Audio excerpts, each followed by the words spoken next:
हरि ओम हरि ओम। ये तो कुंभ मेला हो गया। हरि ओम हरि ओम हरि ओम हरि ओम हरि ओम हरि ओम हरि हरि बोल।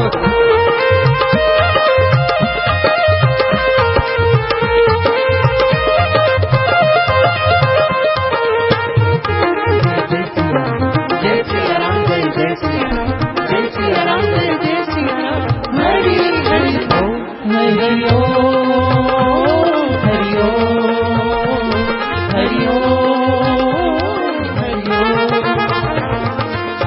मनरंजन भव भंजन हरि हरि ओम कलिमल हारण भव जगतारण हरि हरि ओम मोह निवारक सब सुखकारक हरि हरि ओम जो कोई गाए भक्ति पाए हरि हरि ओम जो कोई गाए शक्ति पाए हरि हरि ओम ब्रह्मा ध्याए नारद गाए हरि हरि ओम मंगल मंगल नाम हरि हरि ओम मधुर मधुर नाम हरि हरि ओम दिलों का दुल्हरा नाम हरि हरि ओम कली का किनारा नाम हरि हरि ओम पापों का विनाशक नाम हरि हरि ओम पुण्यों का प्रदायक नाम हरि हरि ओम आनंद आनंद नाम हरि हरि ओम मंगल मंगल नाम हरि हरि ओम हरि ओम हरि ओम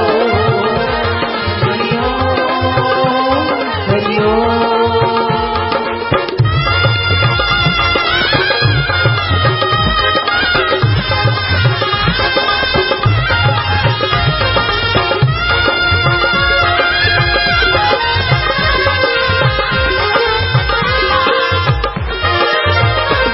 हरि ओम प्रभु ओम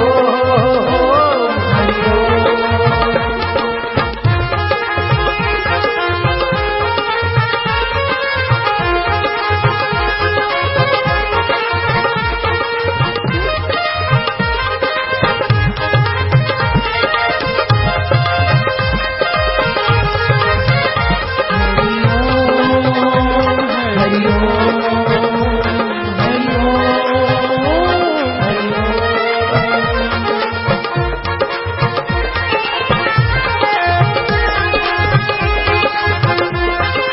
नारायण नारायण नारायण। क्या हाल चाल है?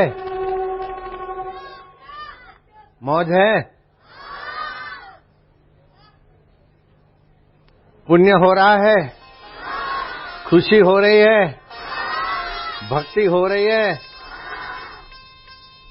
बुद्धि शुद्ध हो रही है? मन पवित्र हो रहा है?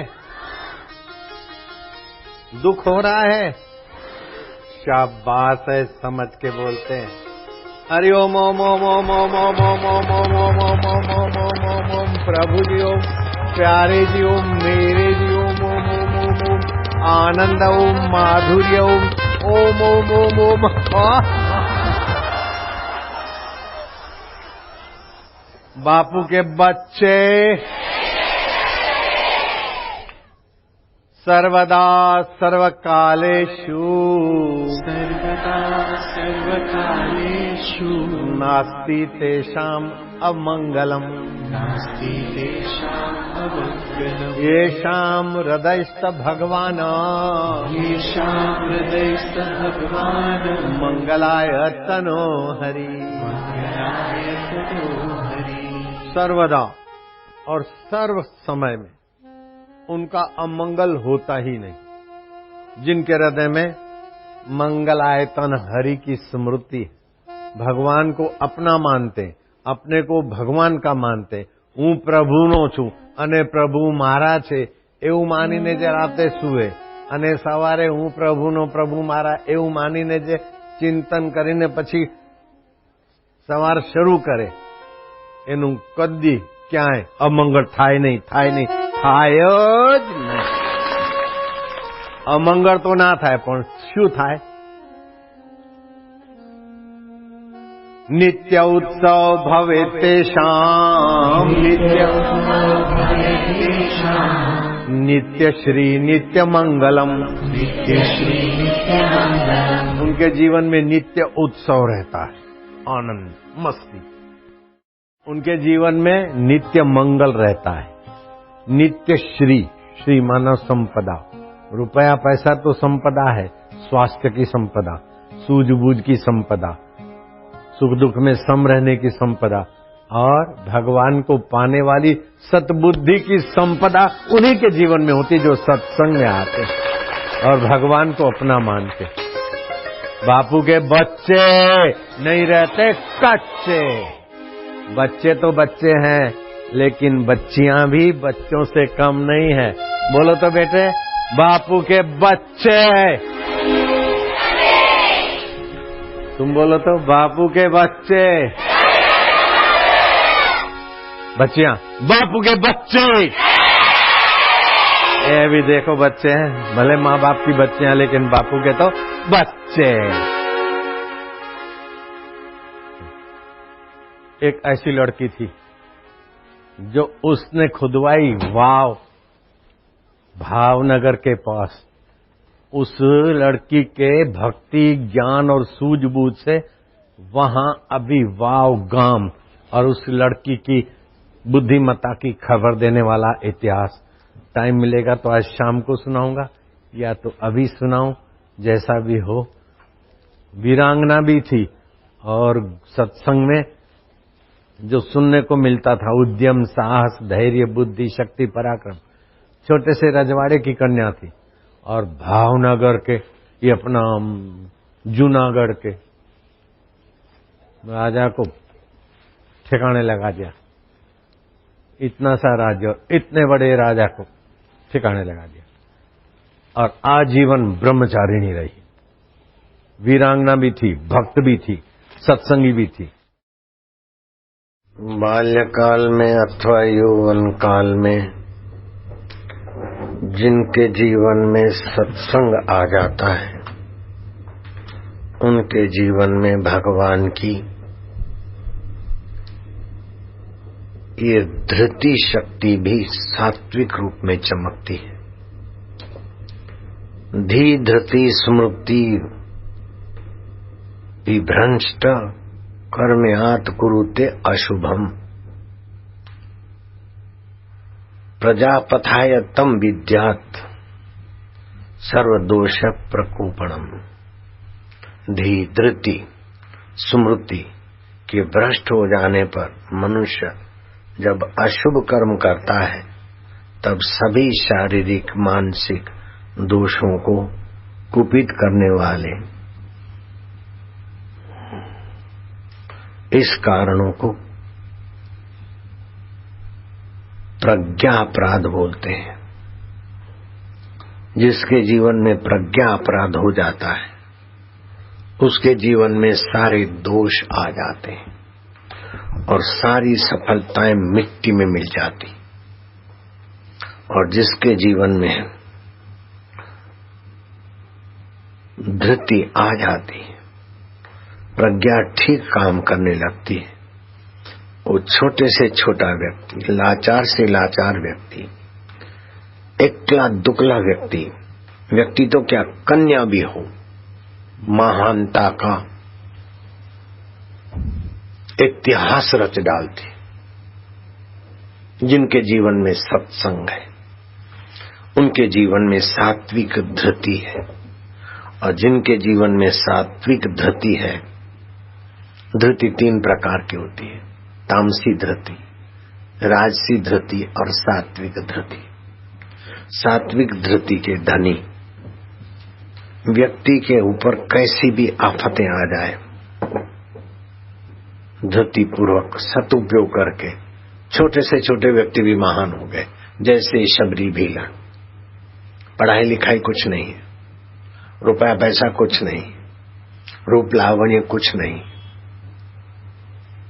कुटुंब परिवार का साथ सहकार कुछ नहीं, विरोध है, लेकिन शबरी भीलन को सात्विक धृति प्राप्त हो गई। मतंग ऋषि के सत्संग में पहुंच गई, मतंग ऋषि के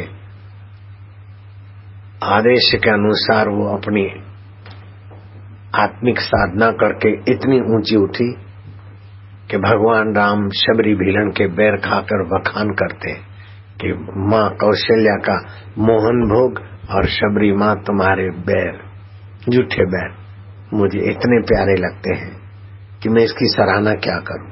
लक्ष्मण देखते ही रह गए। जिस विद्यार्थी के जीवन में, जिस मनुष्य के जीवन में सात्विक धृति है, वह ठान ले तो इतिहास के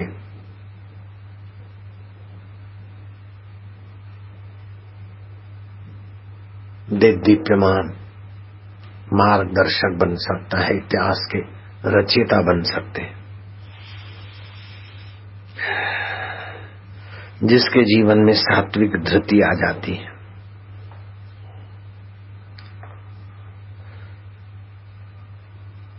वह चाहे अबला के रूप में कन्या क्यों न हो, कुंवारी कन्या, बिचारी कन्या, लेकिन जीवन में धृति है तो बड़े बड़े तीसमार खानों को दिन के तारे दिखा दिए। और आज सोनगढ़ के इलाके का वो वाव गांव उस कन्या की धृति की प्रशंसा की गवाही दे रहा है।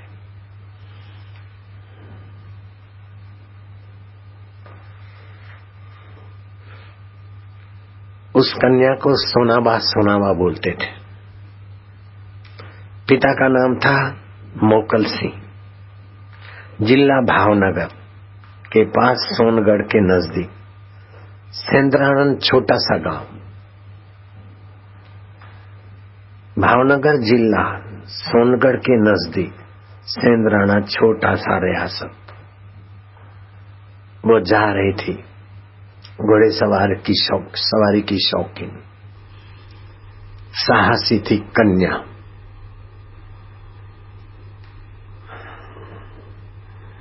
देखा के सामने से यमनों का सैनिक सूबा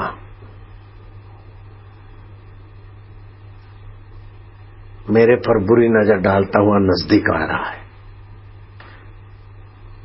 उस युवती ने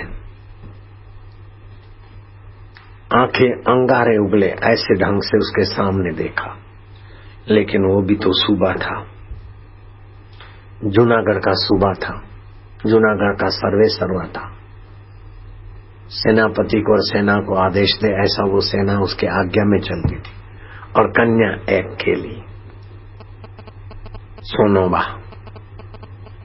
घोड़ेसवारी कर रही थी। सूबा ने देखा उसकी घोड़ेसवारी, उसके हाथ में तलवार और भाला। वो सूबा देखते ही रह गया।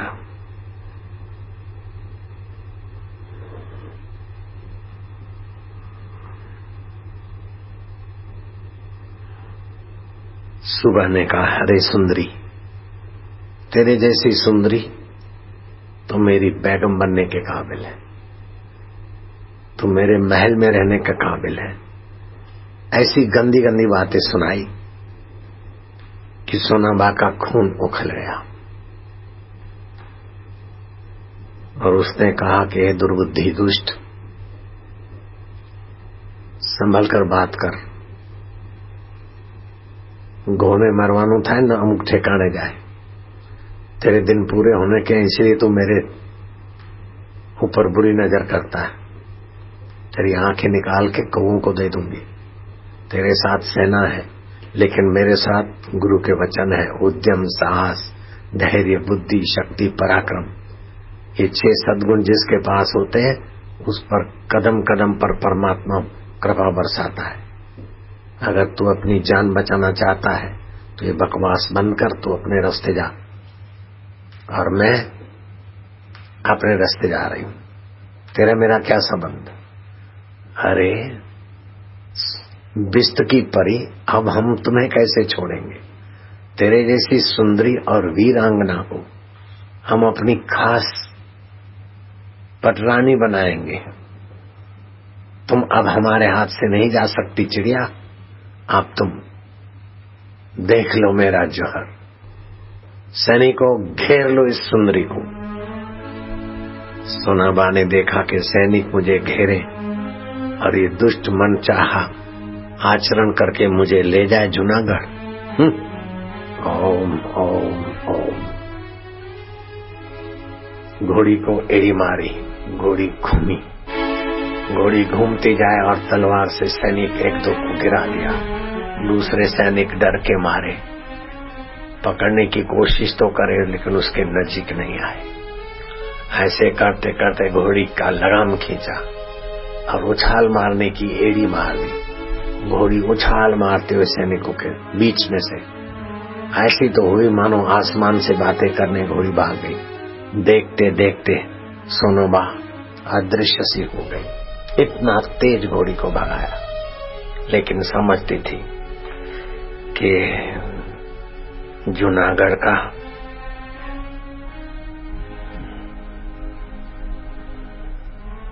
सूबा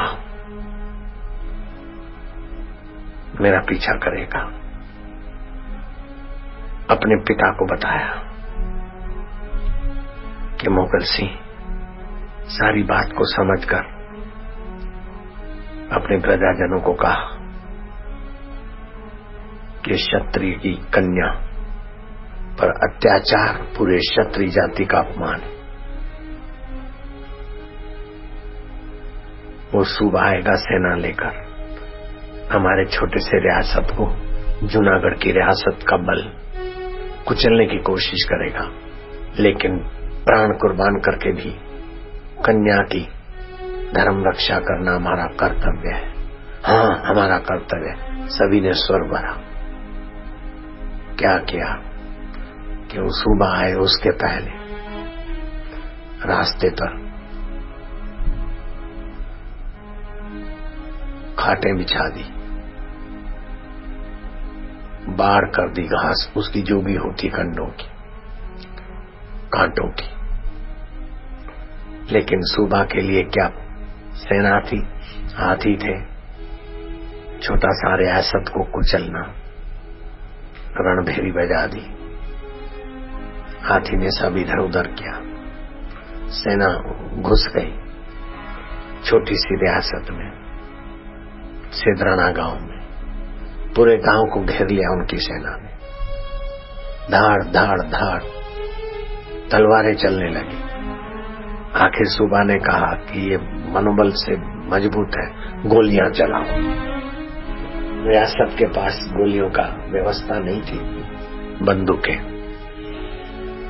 अब तलवार और बंदूक, तो बंदूक ही जीतेगी। व्यक्ति की हार जीत नहीं है यहाँ, हथियार की हार जीत। धड़ धड़ धड़ सेदराना गांव के मुट्ठी भर सैनिक बलि चढ़ने लगे। सोनोबा ने अपने पिता को कहा कि पिताजी, आप संधि करने का झंडा फहराइए। संधि? और ये दुष्ट आए तुझे ले जाएगा। पिताश्री, मैं आपकी कन्या हूं। पिताश्री, अलग से चलो। पिता के कान में कुछ बात कह दी। इस समय उनके पास बंदूकें हैं और हमारे सेना के पास गोलियां नहीं है, बंदूकें नहीं है। ये संधि का समय है। इस समय बल से शत्रुओं के साथ हम नहीं जीत पाएंगे। पिताश्री, बुद्धि से जीतना पड़ेगा। इसलिए शास्त्र कहते हैं उद्यम, साहस, धैर्य ये तो हो, लेकिन बुद्धि शक्ति का उपयोग करना पड़ेगा। ये सद्गुण 3 है और बुद्धि शक्ति नहीं है तो हार खा लेंगे, मार खा जाएंगे। पिता को विश्वास दिलाया। पिता ने झंडा खड़ा कर दिया। हम आपसे लड़ना नहीं चाहते, वो चिन्ह होता है, संधि का चिन्ह। सुबह ने देखा जब ये डर गए, हाँ, संधि करना चाहते तो मुझे तो बस वो सुंदरी चाहिए। उसके पिता ने कहा, तुम इन छोटी सी बात के कारण नरसंहार करवाया, नाटकबाजी किया। हमें बोलते तो तुम्हारे जैसे सुबह के साथ हमारा रिश्ता हो जाता, नरसंहार से क्या लेना देना। खैर, फिर भी तुम्हें हम बहादुर मानते हैं, शाबाशी देते हैं। हमारी कन्या का विवाह तो हम करेंगे, लेकिन हमारे रीत रिवाज के हिसाब से ही होगा। धाम धूम से बारात लेकर तुम जब आओगे, लेकिन अभी सिंह काल चलता है। इस सिंह काल में अगर विवाह करें कन्या का, तो कन्या विधवा होकर घर लौट के आएगी। हम नहीं चाहते कि हमारी कन्या विधवा होकर लौट आए, अर्थात तू मर जाएगा। इसलिए सिंह काल चला जाए, उसके बाद धाम धूम से विवाह की रचना करेंगे।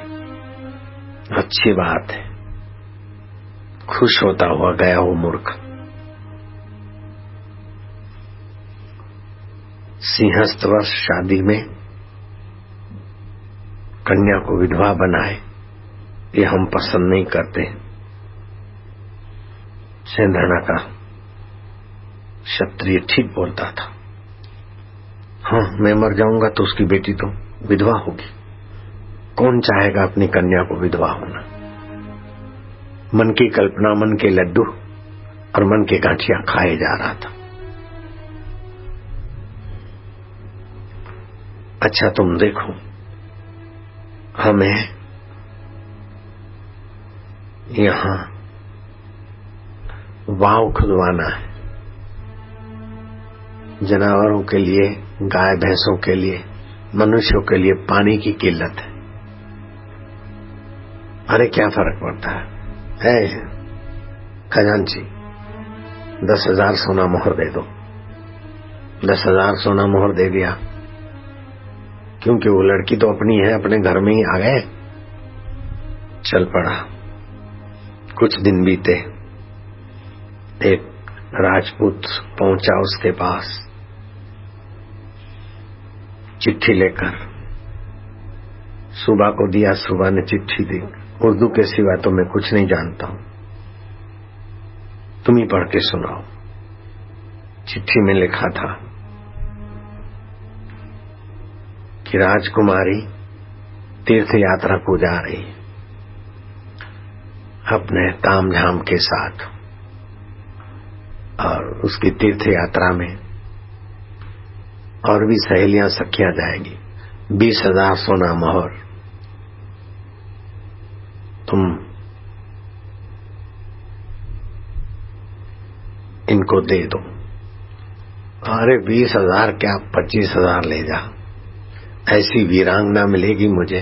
25,000 सोना मोहर दे दिया उस मूर्ख ने। लेकिन सोनोबा ने क्या किया, 10,000 सोना मोहर और 25,000 सोना मोहर उसी के मौत के लिए काम बनाया। वावड़ी खुदवाई ऊपर और नीचे तलघर बनाया, जिसमें सेंधरणा गांव गुप्त रूप से रह सके, राजघराने के सभी लोग रह सके, और कभी भी शत्रु आए तो उसे पता नहीं चले कि वाव में से कहां से कौन निकल के आया। ऐसा एक बड़ा चतुराई से, क्योंकि उसको गुरु का मंत्र था, ध्यान था। सुबह उठती तो यहाँ ललाट में ध्यान करती, रात को सोती तो श्वास में गुरु के साथ का दिया हुआ दीक्षा का सब करती, तो उसको अंतरात्मा की प्रेरणा मिलती रही। बड़े बड़े साजिश करता भी ठोकर खा जाए, लेकिन इस कन्या ने, सोनाबा ने, ऐसा सुंदर एक गढ़ बना दिया, तलघर। ऊपर से तो वाव वाव दिखे पानी का, और बाकी का अंदर पूरा अपना गांव आ जाए। दिन बीते, सप्ताह बीते, वर्ष पूरा होने को है। अब शादी के लिए तैयारी करो। तो उसके सेनापति ने कुछ टेढ़ी मेढ़ी बात सुना दी कि शादी तो क्या, सोनोबा से शादी करना कब्र में जाना है, कब्र में है मेरे लिए ऐसा छोटा सा राजा का सेनापति मेरे लिए ऐसा बोल जाए।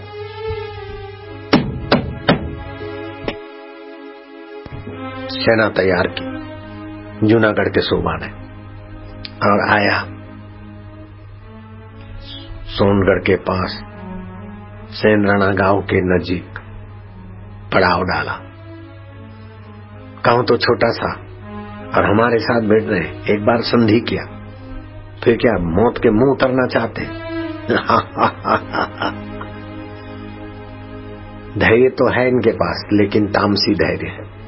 शराब पिया, मांस खाया और सुबह पर अपन सफल हो जाएंगे। धृति तो है, लेकिन तामसी धृति है, राजसी धृति है। और चाहिए और चाहिए लगे रहते हैं लोभी लोग। दोनों धृतियां व्यक्तियों को डुबाती है। श्री कृष्ण कहते हैं सात्विक धृति चाहिए। ईश्वर के रास्ते दृढ़ता से चलो, चाहे कितने विघ्न आए, चाहे कितने बाधा आए, लेकिन अपने कर्तव्य को, अपने धर्म को, अपने जप को, अपने अनुष्ठान को मत छोड़ो। ये सात्विक धृति है। अपने गुरु के ज्ञान को न छोड़ो, ये सात्विक धृति है। सोनाबा में सात्विक धृति थी और उस हरामी में तामसी और राजसी धृति थी।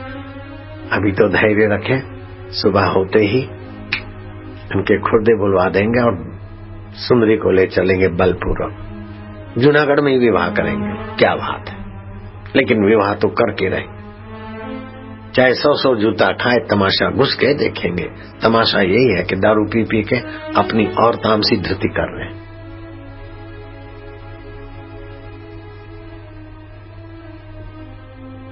चारों तरफ बंदूकधारियों का फेरा। एक परिंदा तो क्या, एक चिड़िया भी नहीं फरक सके, ऐसा कड़ा पहरा लगाओ। सेंद्राना के लोग कुछ भी कर सकते हैं। कड़ा पहरा होते ही मध्य रात को युवानों का टोला आया, चमचमाती तलवारों के साथ। कई सैनिकों की मुंडियां धड़ से अलग। खोजो तो मिले नहीं। मेरी चारों तरफ की सेना इतना कड़ा पहरा, देखते ही गोली मारो का आदेश, और इतने सारे जवान आए, गए कहां? उनको पता ही नहीं जहां ठहरा है वहां से तलघर से आए, तलघर में गए।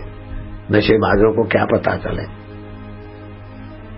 खैर, हम चढ़ाई करेंगे। चढ़ाई किया, सेंद्राना गांव को घेर लो। घेर लिया, दरवाजा तोड़ो। हाथी के टक्कर से दरवाजा टूटा। घुसे अंदर तो क्या देखते हैं कि लोग है ही नहीं। सेंद्राना के लोग कहां गए? दरवाजा बंद करके छुप गए कि दरवाजा तोड़ो। घर घर के दरवाजे तोड़े तो घर खाली, पूरा सेंद्राना खाली। डर के मारे भाग गए। राजमहल को जानो, उस सुंदरी को तो ले चलेंगे। न सुंदरी मिली, न सुंदरा मिला। धक्के खाते खाते निराश होकर अपने पड़ाव पर आए, जहां मौत का निमित्त बना था, नीचे तलघर में।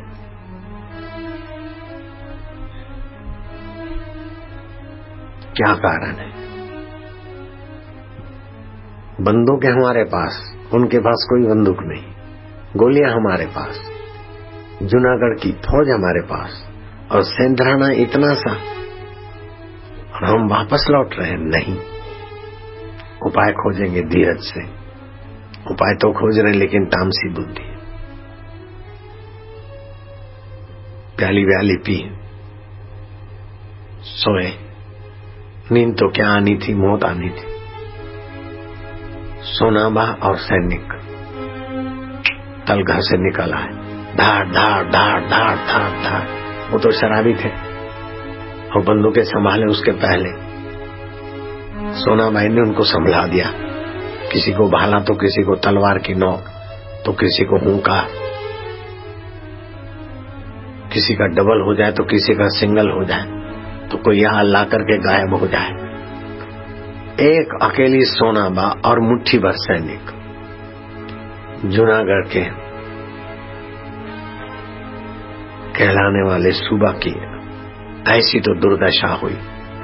आखिर देखा कि अब तुझे सोना बात चाहिए, मैं आ रही हूं तेरे पास, तैयार रहे मूर्खा। घोड़ी हुंकारी, जोर से भाला मार दिया। किसको?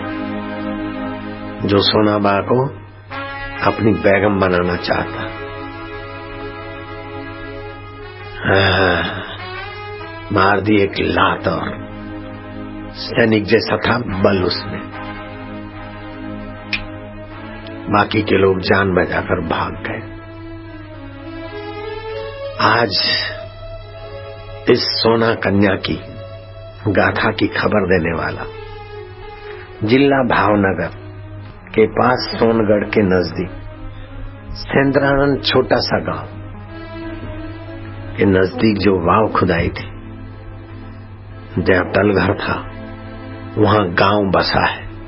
और उस कन्या के सत्संग की, कन्या के साहस की, कन्या के धैर्य की, कन्या के गुरु भक्ति की और कन्या के संयमी जीवन की खबर दे रहा है।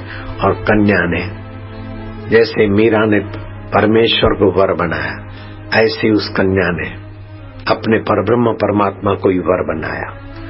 आजीवन ब्रह्मचारिणी रही। बचपन में तो बाबा बोलते हैं, माँ बच्ची है मेरी माँ, तो ये खा ले।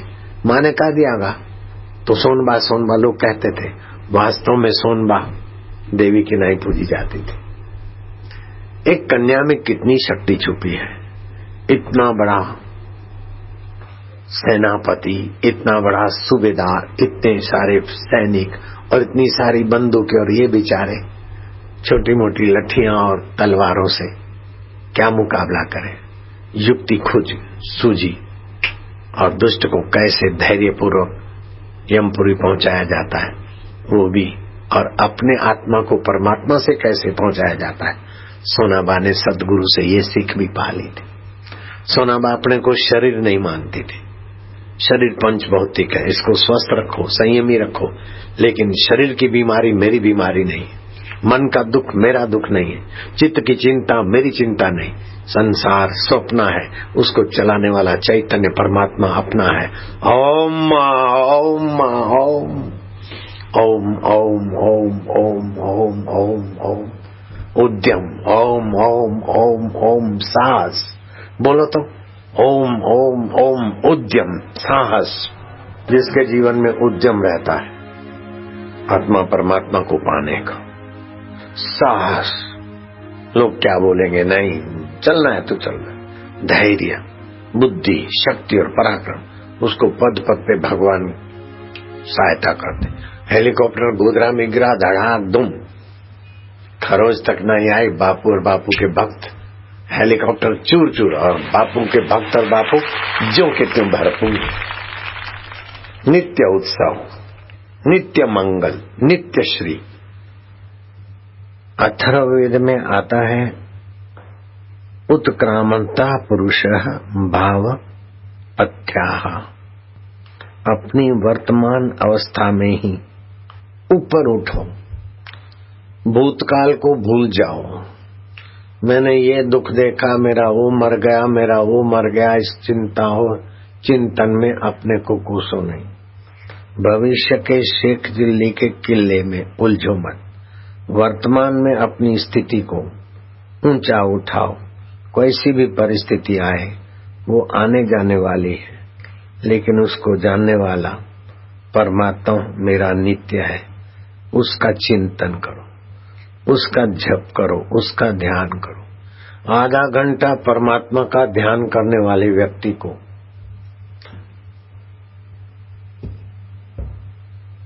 जो बल प्राप्त होता है, जो दिव्यता प्राप्त होती है, जो परिस्थितियों से जूझने की शक्ति और सामर्थ्य आता है, वहां और साधनों की वहां दाल नहीं गलती। कुछ भी ना हो, केवल आधा घंटा परमात्मा के ध्यान में डूबने की कला सीख लो।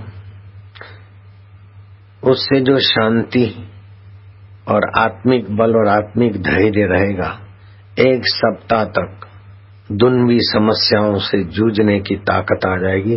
खाली आधा घंटा परमात्मा ध्यान। और ध्यान क्या करना है? भगवान के सामने देखना है अथवा आकाश के सामने। लंबा श्वास लो,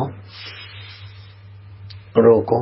मैं प्रभु का हूँ, प्रभु मेरे हैं, प्रभु सतरूप है, चेतन रूप है, धृति दाता है।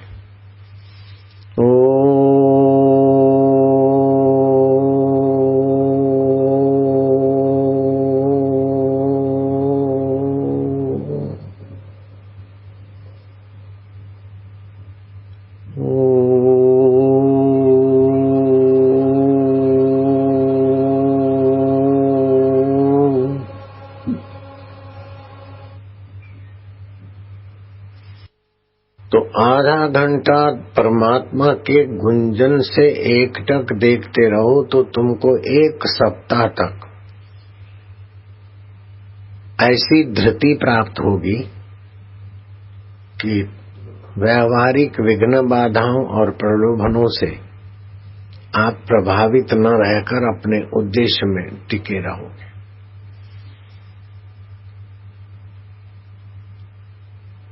प्रतिदिन अगर आधा घंटा परमात्मा का ध्यान करने में लगाओ तो ये सर्टिफिकेट लेकर लोग घूमते रहते और 5,000 की नौकरी और 7,000 की नौकरी ग्रेजुएशन के बाद 11,000 की और 20,000 की नौकरी के लिए चक्कर काटते रहते और नौकरी मिलती तो फिर बदली सहते रहते।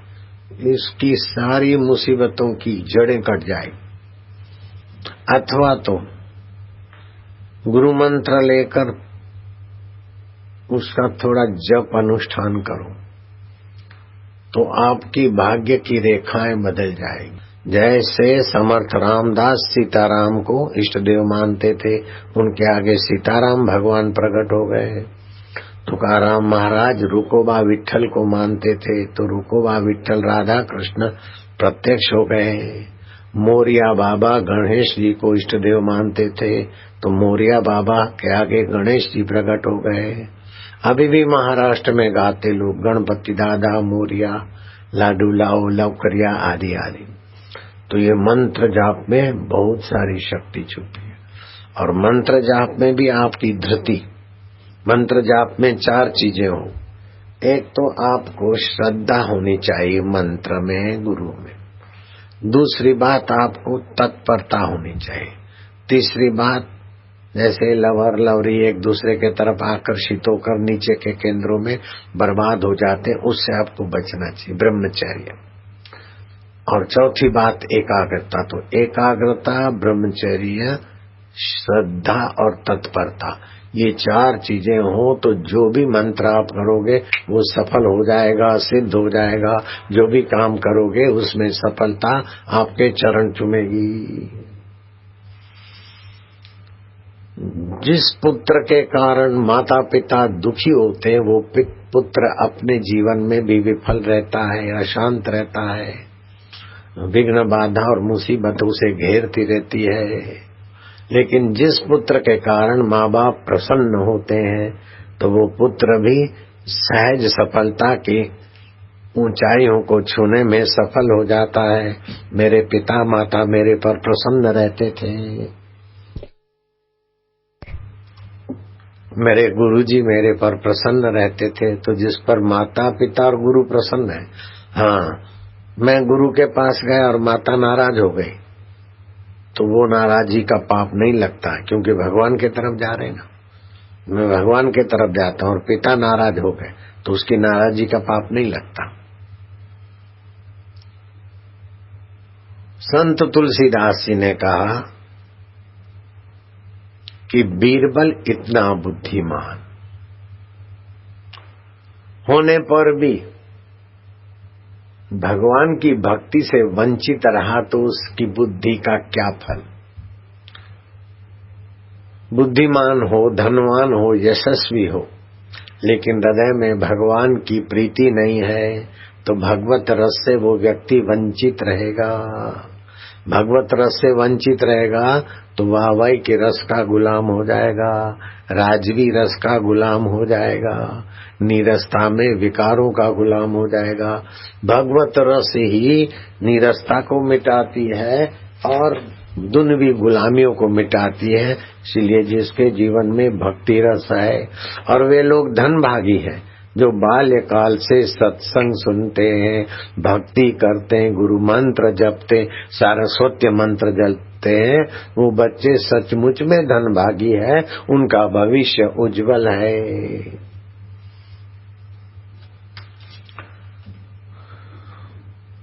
तो आधा घंटा ध्यान करने से हफ्ता भर विघ्न बाधाओं से जूझने की शक्ति आ जाती है। एक बालक था जिसका नाम था मुकुंद, भाई का नाम था अनंत। अनंत के नाम पत्र आते, उनके पिता के नाम आते, लेकिन नन्हा मुकुंद विचार था कि मेरे को कोई पत्र ही नहीं लिखता। तो अनंत उसे चिढ़ाता था कि लेखा तने कोई कागળ નથી લખતો, જો મને તો મારા કેટલા મિત્રો ભાઈબંધો કાગળ લખે છે, બાપુજીને કેટલા બધા લોકો કાગળ લખે, તને કોઈ પૂછતું જ નથી, तेरे को कोई पूछता ही नहीं। बड़ा भाई अनंत मुकुंद को चिढ़ाता था। तो मुकुंद भगवान की मूर्ति के आगे बैठ के बोलता कि प्रभु मने कोई कागળ નથી લખતો, तो તમે तो लखो ना एक पत्र, तो मैं भी मेरे भाई को बोल सकूं कि मेरे को भी किसी का पत्र आता है, भगवान मेरे को पत्र लिखते हैं, आप मेरे को चिट्ठी लिखो। ऐसा करके एक कागज पर उसने मुकुंद ने लिखा कि प्रभु तमें व्यस्त हो, तुम व्यस्त हो गए सारी सृष्टि की व्यवस्था करते हुए, लेकिन मैं तो आपका भक्त हूँ, आप मेरे हैं, आप मेरे को एक चिट्ठी लिखो। और सर्वेश्वर सर्वव्यापक भगवान नारायण वैकुंठाधिपति को मिले, एड्रेस डाल दी और पोस्ट के डब्बे में डाल दिया। मुकुंद बच्चा था, वो बाद में इतना महापुरुष बन गया कि दुनिया के लोग जानते, और तुम भी उनका नाम जानते हो, मुकुंद का नाम आप हम भी जानते। वो जब बच्चा था तो भगवान को पत्र लिखा, 2 दिन 4 दिन 5 दिन हुआ, पोस्ट ऑफिस वाले से पूछा कि मेरा तो कोई चिट्ठी नहीं है, मेरे भाई की तो चिट्ठियां आती, मेरी चिट्ठी नहीं आई अभी तक। बोले नहीं, तेरे को कोई लिखता नहीं, आई नहीं। 8 दिन हो गए, 9 दिन हो गए, 10वें दिन मुकुंद ने पूछा कि मेरे लिए कोई चिट्ठी नहीं आई। बोले नहीं आई। पूजा के रूम में जाकर भगवान को कहा कि प्रभु 10-10 दिन हो गए, आपको चिट्ठी लिखा, एक उत्तर भी नहीं दिया आपने, मैं किसी को क्या बताऊंगा, मेरा भाई मेरे को चिढ़ाता है, तेरे को कोई चिट्ठी नहीं लिखता, आप एक मेरे को चिट्ठी नहीं लिखते। अनंत को बोलने के लिए कुछ तो आप चिट्ठी लिखो ना। 10 दिन हो गए, 1 दिन और बीत गया, 11 दिन हो गए, चिट्ठी लिखो ना। हे अच्युत, हे गोविंद, हे हरि, हरि ओम, हे प्रभु जी की चिट्ठी लिखो ना। मुकुंद बेचारा बच्चा, जैसे माँ बाप के आगे बच्चे रोते, ऐसे भगवान के फोटो के आगे मुकुंद रोता है कि आप चिट्ठी भी नहीं लिखते, मेरा भाई मेरे को चिढ़ाता है, मैंने 10 दिन हो गए, आज 11वां दिन हो गया, મને કાગળ ના લખો તમે, હું તમારો નહીં। બાળક રડે ને મા બાપ એને છાનો ના કરાવે, તમારે કાગળ નાખવો જોઈએ ને। मुकुंद निर्दोष भाव से भगवान के आगे अपनी व्यथा रखता है। ऐसे करते करते मूर्ति में तो भगवान तो ज्यों कहते हो। मुकुंद बोले भगवान के बोलो ने कागળ કેમ નથી લખતા? 11 દિવસ થઈ ગયા, મારો કાગળ ના મળ્યો, તમને મળ્યો હશે ને, તમે વાંચ્યો તો કેવું લાગ્યું? મુકુંદ તમારા માટે કેટલું બધું એ કરે છે, મને કાગળ ના લખો, તમે બોલો ને, नहीं बोलो तो પછી હું नहीं उठूं અહીં। बबलू मुकुंद जो बाद में परमहंस योगानंद बन गए थे, बड़े सिद्ध पुरुष हो गए थे, देश विदेश के लोग उनका लोहा मानते थे। वो जब बच्चे थे मुकुंद, प्रभु जी You write to me later, my God, मैं तुम्हारी राह देखता हूँ, तुम मुझे पत्र नहीं लिखते हो।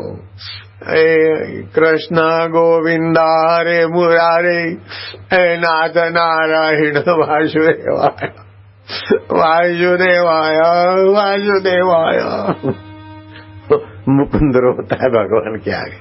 संसार के आगे रोते तो रोते ही रहते, लेकिन भगवान के लिए रोते तो उनका रोना सदा के लिए हंसने में बदल जाता है।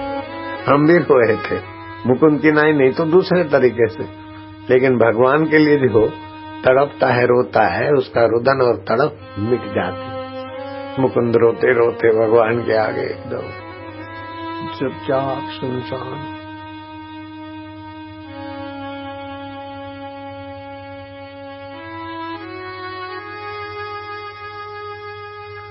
प्रकाश प्रकाश भगवान की मूर्ति से तेज निकला। मुकुंद देखता कि भगवान मेरे निकट आ रहे, सांत्वना दे रहे, फिर मूर्ति में समा गए। अब मुकुंद को वहां के भगवान पत्र नहीं लिखा तो कोई बात नहीं, खुद आ गए, लेकिन एक बार पत्र भी लिखना मेरे भाई को दिखाऊंगा। मुकुंद की आस्था बढ़ गई भगवान के प्रति। जब साधक साधना करता है, एक टक भगवान को देखता है या गुरु को देखता है, उसकी मानसिक दिव्यताओं के अनुभव होने लगते। वो ही मुकुंद आगे चल के परमहंस योगानंद के नाम से प्रसिद्ध हुए और विदेशों में गए तो मिलिट्री एरिया के बड़े बड़े अधिकारियों को बताया कि भगवान के ध्यान से और भगवान को अपना मानने से और भगवान के अस्तित्व में विश्वास करने से प्रकृति में कई चमत्कार हो सकते हैं। तुम्हारा नया कोई पुल बना हो और मेरे को 1-2 माइल वो पुल दिखा दो और मेरे को जितना रेंज दूर रखना हो रखो, मैं भगवान के ध्यान से उस पुल को ऐसा करके यूं करूंगा तो पुल तोड़ दूंगा। तो मिलिट्री के ऑफिसरों ने बताया पुल, और दूर बैठे परमहंस योगानंद और ओमकार का तो जप करते थे, संकल्प शक्ति थी, संयमी थे, जरा जरा बात में झूठ बोलते उनके मंत्र जाप की शक्ति बिखर जाती, जरा जरा बात में कामी क्रोधी लोभी मोही हो जाते तो उनकी साधना की शक्ति क्षीण हो जाती। लेकिन मुकुंद परमहंस योगानंद बने तो गुरु ने जो बताए थे वो नियम के अनुसार ध्यान कर तो बड़ी शक्ति आई। आप थोड़े दिन करो, खाली मौन रहकर थोड़ी साधना, कितनी शक्ति उभरती अंदर। हमने तो 40 दिन में बहुत सारी शक्तियों का अनुभव किया। 40 दिन में खाली दूध पर रहते थे, मौन रहते थे, किसी से मिलते नहीं थे, अनुष्ठान करते थे। 40 दिन बहुत शक्तियों का आविर्भाव होता। तो परमहंस योगानंद ने ध्यान में बैठ के ऐसा किया और जो है संकल्प करके पुल तोड़ने का संकल्प करके हाथ के पंजों को खोलते हैं तो पुल धड़ाक धुम कैसे गिरती है।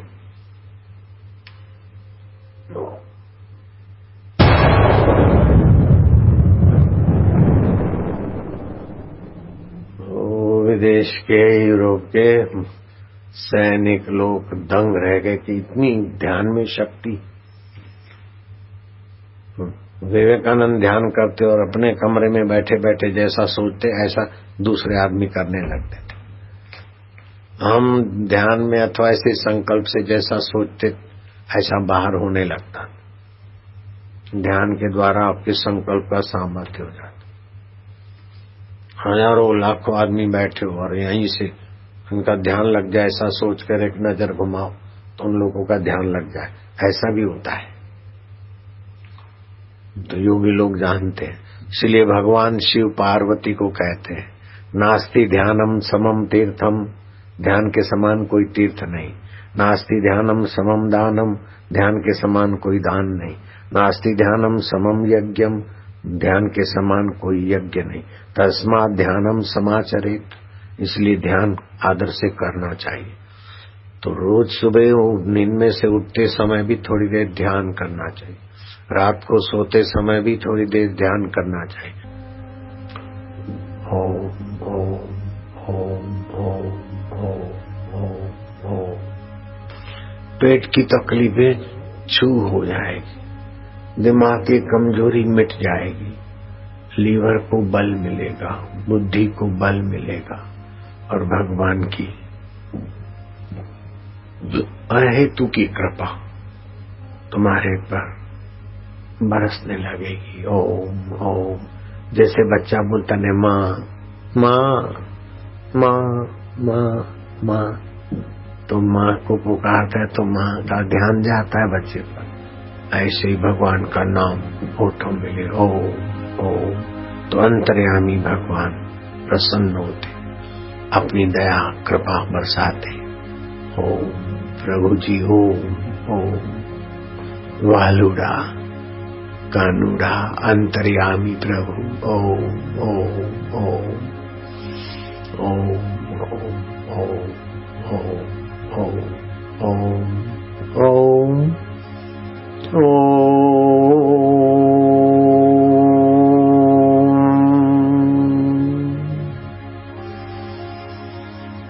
हरि ओम।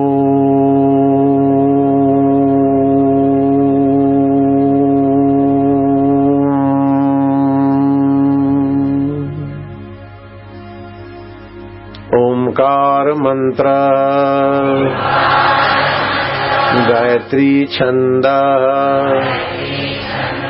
परमात्मा ऋषि अंतर्यामी देवता अंतर्यामी प्रीति अर्थे परमात्मा प्राप्ति अर्थे सतबुद्धि प्राप्ति अर्थे